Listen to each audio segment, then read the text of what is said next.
Manoj furniture shop ముందు అయితే ఒక పెద్ద కార్ వచ్చి ఆగుతుంది. అందులో నుంచి ఒక రిచ్ బిజినెస్ మ్యాన్ అయితే దిగుతాడు. అది చూసి మనోజ్ అయితే ఏంటి నా షాప్ ముందు ఇందుకుంటూ ఉంటాడు. ఇంతలో ఆ కార్లో నుంచి ఒక రిచ్ మ్యాన్ అయితే దిగి వెళ్ళి మనోజ్ ఎదురుగా అయితే కూర్చుంటాడు. నాకు ఈ లిస్ట్ లో ఉన్న ఫర్నిచర్ అంతా కావాలి అని అయితే ఆ లిస్ట్ ని మనోజ్ కి ఇస్తాడు.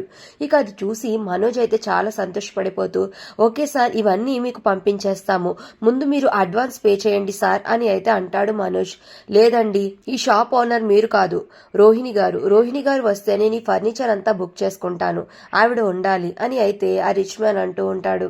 రోహిణి రాదు, ఇప్పుడు తను రావడం అస్సలు కుదరదు, నేనే ఈ షాప్ ఓనర్ని అని అయితే మనోజ్ చెప్తాడు. లేదు, ఆవిడ వస్తేనే నేను ఇక్కడ ఫర్నిచర్ బుక్ చేసుకుంటాను, లేకపోతే లేదు అని ఆ రిచ్ మ్యాన్ అయితే కార్లో మళ్ళీ వెళ్ళిపోతాడు.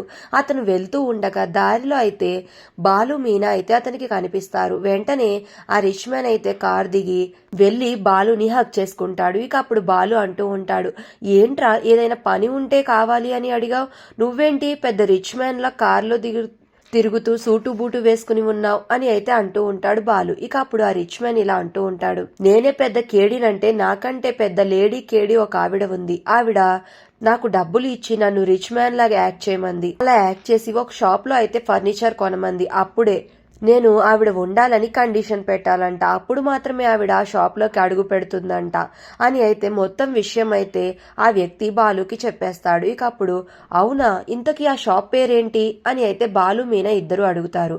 ప్రభావతి ఫర్నిచర్ షోరూమ్ అని అయితే ఆ వ్యక్తి చెప్తూ ఉంటాడు. ఇక అది చూసి బాలు మీనా ఒక్కసారిగా షాక్ అయిపోతారు. ఇప్పుడు మరి రోహిణి ప్లాన్ ని బాలు మీనా కలిసి ఎలా తిప్పికొడతారు అనేది నెక్స్ట్ రివ్యూలో తెలుసుకుందాం. వీడియో నచ్చితే ప్లీజ్ సబ్స్క్రైబ్.